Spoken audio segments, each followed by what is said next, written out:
Hello बच्चों, let's read this question. The question says identify the incorrect statement from the following and the options are ozone absorbs the intense ultraviolet radiation of the sun. Depletion of ozone layer is because of its chemical reaction with chlorofluoroalkanes. Ozone absorbs infrared radiation. Oxides of nitrogen in the atmosphere can cause the depletion of ozone layer.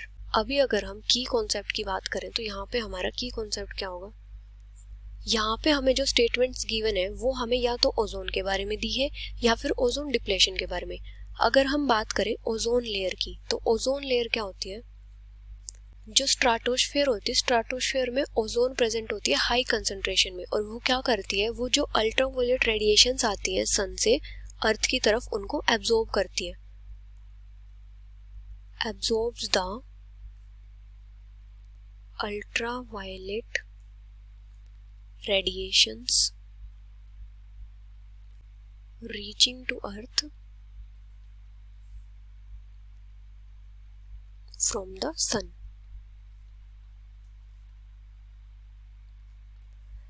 Ozone layer में क्या होता है, high concentration होती है ozone की, high concentration of ozone मतलब O3 molecule. अभी अगर हम बात करें ओजोन डिप्लेशन की तो ओजोन डिप्लेशन क्या होता है, जो ओजोन लेयर होती है उसमें जब ग्रेजुअल थीनिंग होती है केमिकल कंपाउंड्स की वजह से तो उसको क्या बोलते हैं, ओजोन डिप्लेशन। मतलब gradual thinning of ozone layer in stratosphere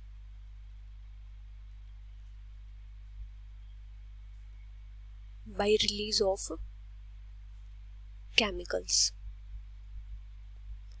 और वो मेन केमिकल्स कौन से होते हैं, जैसे क्लोरोफ्लोरोकार्बन्स,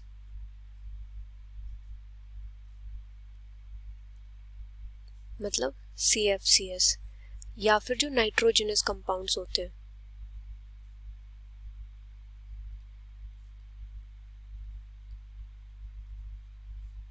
जैसे निट्रिक ऑक्साइड, नाइट्रोजन डाइऑक्साइड वगैरह। तो ये जो केमिकल्स होते हैं ये क्या करते हैं, जो ओजोन प्रेजेंट होती है उसका ब्रेक डाउन करते हैं और जिसकी वजह से क्या होता है, ओजोन लेयर में थिनिंग हो जाती है। अभी अगर हम एग्जांपल देखें, जैसे अगर हम बात करें क्लोरोफ्लोरोकार्बन्स की तो ये क्या करते हैं, ये क्लोरीन रेडिकल्स जनरेट करते हैं और ये जो क्लोरीन रेडिकल्स होते हैं ये ओजोन के साथ रिएक्ट करते हैं और वहाँ पे मॉलिक्यूलर ऑक्सीजन फॉर्म करते हैं। जैसे अगर हम इनकी रिएक्शन देखें तो किस टाइप से होगी, जैसे क्लोरोफ्लोरोकार्बन्स है, जब यूवी रेज इन पे पड़ेंगी तो ये क्या होती है, ब्रेक डाउन हो जाती है और रेडिकल जनरेट करती है। तो यहाँ पे क्लोरीन रेडिकल जनरेट होगा प्लस CF2Cl गैस, ये भी रेडिकल होगा। अब ये जो क्लोरीन रेडिकल है ये एटमॉस्फेरिक ओजोन के साथ रिएक्ट करेगा, क्लोरीन गैस प्लस O3, तो यहाँ पे ये फॉर्म करेगा क्लोरीन मोनोऑक्साइड रेडिकल इस टाइप से और मॉलिक्यूलर ऑक्सीजन। अभी जो ये क्लोरीन मोनोऑक्साइड रेडिकल है ये क्या करेगा, ये एटॉमिक ऑक्सीजन के साथ रिएक्ट करेगा और वहां पे क्या फॉर्म करेगा, वहां पे फिर से क्लोरीन रेडिकल फॉर्म कर देगा। किस टाइप से, जैसे ये क्लोरीन मोनोऑक्साइड रेडिकल है ये एटॉमिक ऑक्सीजन के साथ रिएक्ट करेगा और यहाँ पे क्लोरीन रेडिकल फॉर्म कर देगा और मॉलिक्यूलर ऑक्सीजन।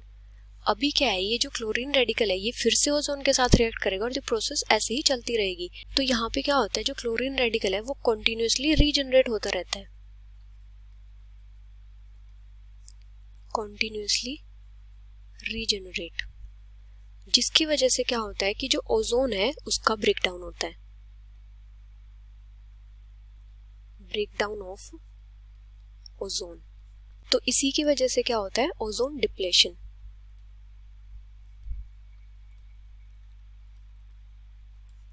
और ऐसे ही जो नाइट्रोजनस कंपाउंड्स होते हैं मतलब निट्रिक ऑक्साइड या नाइट्रोजन डाइऑक्साइड ये भी रिएक्ट करते हैं। अभी अगर हम स्टेटमेंट्स देखें तो फर्स्ट स्टेटमेंट क्या है, ozone absorbs the intense ultraviolet radiation of the sun, तो ये स्टेटमेंट हमारी करेक्ट है क्योंकि जो ओजोन होती है वो यूवी रेज को ही एब्जॉर्ब करती है। सेकंड है, depletion of ozone layer is because of its chemical reaction with chlorofluoroalkanes, तो ये स्टेटमेंट भी हमारी करेक्ट है। जो ओजोन लेयर डिप्लेशन होता है वो किसकी वजह से होता है, जब क्लोरोफ्लोरोएल्केन्स या फिर हम बोले क्लोरोफ्लोरोकार्बन्स रिएक्ट करते हैं ओजोन के साथ। अभी अगर हम थर्ड स्टेटमेंट देखें तो क्या है, ओजोन एब्जॉर्ब्स इंफ्रारेड रेडिएशन, तो ये स्टेटमेंट हमारी इनकरेक्ट है क्योंकि जो ओजोन होती है वो अल्ट्रावायलेट रेडिएशंस एब्जॉर्ब करती है। फोर्थ है, oxides of nitrogen in the atmosphere can cause the depletion of ozone layer, तो ये स्टेटमेंट भी हमारी करेक्ट है। तो यहाँ पे हमारी इनकरेक्ट स्टेटमेंट कौन सी है, third. So the final answer is ozone absorbs infrared radiation, which is option C. Hope you understood it well. Best of luck.